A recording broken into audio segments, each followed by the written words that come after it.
السلام علیکم ناظرین، کیا حال چال ہے؟ طبیعت ٹھیک ٹھاک؟ امید کرتا ہوں کہ آپ خیریت سے ہوں گے۔ ناظرین، آپ کو میں خبر دے رہا ہوں۔ خبر یہ ہے کہ اس سے پہلے والے ویلاگ میں نے آپ کو یہ بتایا تھا کہ تقریباً 6 یا 5:30 یا 6 ایسے کوئی ٹائم تھا، اسرائیل نے قطر کے دارالحکومت دوحہ میں حماس کے دفتر پر حملہ کیا تھا، اور قطر کے دارالحکومت دوحہ کے اندر متعدد دھماکوں کی آوازیں بھی سنی گئی تھیں اور دھواں اٹھتے ہوئے دیکھا گیا تھا۔ یہ سارا کچھ میں نے آپ کو بتایا تھا۔ تو اب اس حملے کے بعد جو صورتحال پیدا ہوئی ہے، یعنی کہ اس کی تصدیق اسرائیل نے بھی کر دی ہے کہ اس نے جو ہے دوحہ میں حماس کے دفتر پر حملہ کیا ہے، یعنی اس کی تصدیق ہو گئی ہے۔ تو میں اس میں تھا کہ کہیں نہ کہیں سے اس کی تصدیق ہو تو میں اس خبر پر مزید آگے بات کروں۔ وہ خبر تو میں نے فوراً ہی آپ کو دے دی تھی، تو خبر جو ہے سچی ہو گئی ہے۔ اسرائیل نے خود آ کر میڈیا کے اوپر جو ہے وہ اس کی تصدیق کر دی ہے کہ ہاں جی، ہم نے دوحہ میں حماس کے دفتر پر حملہ کیا تھا۔ تو یہ تو ہے ایک کہ تصدیق ہو گئی ہے۔ اب اس کے بعد جو ہے میں آپ کو یہ بتانا چاہتا ہوں کہ جو ہے وزیر اعظم پاکستان محمد شہباز شریف نے دوحہ میں اسرائیل کے حملے کی شدید مذمت کی ہے۔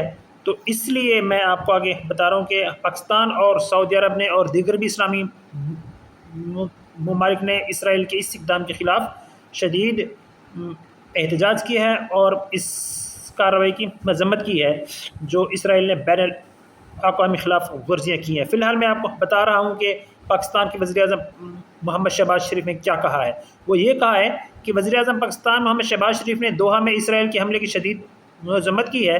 میڈیا کے مطابق وزیر اعظم پاکستان محمد شہباز شریف نے اپنے مذمتی بیان میں کہا کہ دوحہ میں اسرائیل کی غیر قانونی اور سنگین بمباری کی شدید الفاظ میں مذمت کرتا ہوں۔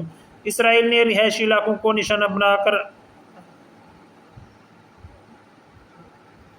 عوام کی زندگی خطرے میں ڈالی۔ امیر قطر شاہی خاندان اور قطر کی عوام کے ساتھ ہماری گہری ہمدردیاں ہیں۔ اسرائیل کا جارحانہ اقدام بلا جواز اور قطر کی سالمیت کی کھلی خلاف ورزی ہے۔ جو ٹویٹر پر یعنی ایکس کے اوپر جو ہے وزیر اعظم شہباز شریف نے انگلش کے اندر جو بیان جاری کیا ہے وہ میں آپ کو پڑھ کے سنا دیتا ہوں۔ وہ یہ ہے کہ on behalf of the people and government of Pakistan as well as on my own behalf, I strongly condemn the unlawful and heinous bombing in Doha by Israeli forces targeting our residential area and endangering the lives of innocent civilians. Our deepest sympathies and solidarity are with Doha government and people. یعنی کہ یہ میں نے آپ کو تھوڑا سا مذمتی بیان پڑھ کے سنایا ہے ٹویٹر کے اوپر۔ اچھا، اب آگے چلتے ہیں۔ اسی طرح سعودی عرب نے بھی جو ہے وہ اسرائیل کو مسلسل بین الاقوامی قوانین اور اصول کی خلاف ورزیوں کے سنگین نتائج سے متعلق خبردار کیا ہے۔ سعودی سرکاری خبر رساں ایجنسی کے مطابق مملکت سعودی عرب نے برادر ملک قطر پر اسرائیل کے بہیمانہ حملے اور قطر کی خود مختاری کی کھلی خلاف ورزی کرنے پر شدید مذمت کی ہے۔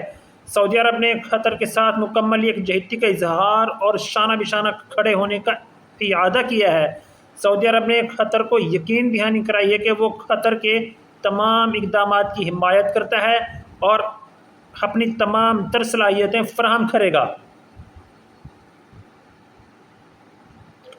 یاد رہے، اسرائیل کی قطر کے دارالحکومت پر حملہ کرنے کی تصدیق اسرائیل کی جانب سے دعویٰ کیا گیا ہے کہ دوحہ میں کیے گئے حملے سے متعلق امریکہ کو آگاہ کیا گیا تھا۔ تفصیلات کے مطابق منگل کو قطر کا دارالحکومت دوحہ متعدد دھماکوں سے گونج اٹھا۔ عالمی نیوز ایجنسی روئٹرز کے مطابق تارا ضلع کے اوپر سے دھواں اٹھتے ہوئے دیکھا گیا۔ اسی طرح مقامی میڈیا نے بھی رپورٹ کیا کہ دوحہ میں دھماکوں کی زوردار آوازیں سنی گئیں، اس کے بعد دھوئیں کے بادل اٹھ رہے ہیں۔ اطلاعات سامنے آئیں کہ اسرائیل کی جانب سے قطر کے شہر دوحہ میں حماس کے دفتر پر حملہ کیا گیا ہے۔ مبینہ طور پر حماس کے عہدیداروں کو نشانہ بنانے والے اسرائیلی فضائی حملے میں دوحہ شہر کو نشانہ بنایا گیا۔ کم از کم 10 دھماکوں کی اطلاعات سامنے آئیں۔ اس حوالے سے اسرائیلی میڈیا کی جانب سے تصدیق کی گئی ہے کہ قطر کے دارالحکومت دوحہ پر اسرائیل کی جانب سے ہی حملہ کیا گیا۔ حملے کے دوران مذاکرات کے لیے دوحہ میں موجود حماس کے رہنماؤں کو نشانہ بنانے کی کوشش کی گئی۔ اسرائیلی میڈیا کے مطابق اسرائیل کے دوحہ پر حملے سے قبل امریکہ کو بھی آگاہ کیا گیا۔ اسرائیلی میڈیا نے دعویٰ کیا ہے کہ امریکی صدر ڈونلڈ ٹرمپ کی جانب سے بھی اسرائیل کے دوحہ پر حملے کی حمایت کی گئی۔ دوسری جانب نیوز ایجنسی کے مطابق اسرائیل کے انتہا پسند وزیر خزانہ بیزلیل سموٹریچ نے قطر کے دارالحکومت دوحہ میں حماس رہنماؤں کو نشانہ بنانے پر اسرائیلی فوج اور سیکیورٹی ادارے شن بیت کی تعریف کی۔ ناظرین، میں آپ کو یہ واضح کرتا چلوں کہ یہ شن بیت کیا چیز ہے۔ شن بیت ایک وہ ہے جیسے اسرائیل کی انٹیلیجنس ایجنسی ہے موساد، اسی طرح جو ہے ایک شن بیت بھی اسرائیل کی ایک داخلی انٹیلیجنس ایجنسی کا نام ہے۔ جو موساد اسرائیل کی ایجنسی ہے وہ یعنی اسرائیل سے باہر کی کارروائیوں کو خبر کرتی ہے، یعنی کہ اسرائیل سے باہر یعنی کہ ایران کے اندر کام کرنا، یا سعودی عرب، قطر یا سوڈان، یا یعنی پاکستان ہو گیا، یا جیسے دوسرے ملک جو ہیں یعنی اسرائیل سے باہر پوری دنیا میں اسرائیل کی ایجنسی موساد جو ہے وہ اس کا کام ہے کہ وہ اسرائیل کے مفادات کا تحفظ کرے۔ لیکن اسرائیل کے اندر جو ہے داخلی سیکیورٹی صورتحال، داخلی لوگوں پر نظر رکھنا کہ کیا ہو رہا ہے اسرائیل کے اندر کیا نہیں ہو رہا، اس کے لیے جو انٹیلیجنس ایجنسی اسرائیل نے بنائی ہے اس کا نام ہے شن بیت۔ تو شن بیت کی تعریف کی ہے اسرائیل کے وزیر نے۔ ٹھیک ہے، اب آگے چلتے ہیں۔ قطر نے دعویٰ کیا تھا کہ اسرائیلی فضائی حملے میں دوحہ کی رہائشی عمارتوں کو نشانہ بنایا گیا جہاں حماس کے اعلیٰ عہدیدار مقیم تھے۔ وزیر خزانہ سموٹریچ نے social media platform X پر بیان میں کہا کہ دہشت گردوں کو کوئی استثناء حاصل نہیں اور نہ کبھی حاصل ہوگا۔ اسرائیل کے لمبے ہاتھ دنیا کے کسی بھی کونے میں انہیں پہنچ سکتے ہیں۔ یعنی اسرائیل کے وزیر نے یہ دعویٰ کیا ہے کہ اسرائیل کے بڑے لمبے ہاتھ ہیں اور وہ جو ہے کسی بھی دہشت گرد کو خواہ وہ کسی بھی کونے میں ہو، دنیا کے کسی بھی کونے میں ہو، وہ ان کو یعنی اسرائیل ان کو نہیں چھوڑے گا اور ان کو ڈھونڈ کر مار ڈالے گا۔ یعنی حماس کے رہنماؤں کو اسرائیل کہیں پر بھی ڈھونڈ کر مار سکتا ہے اور یہ اس کو حق حاصل ہے، یہ اسرائیل کے وزیر نے کہا ہے۔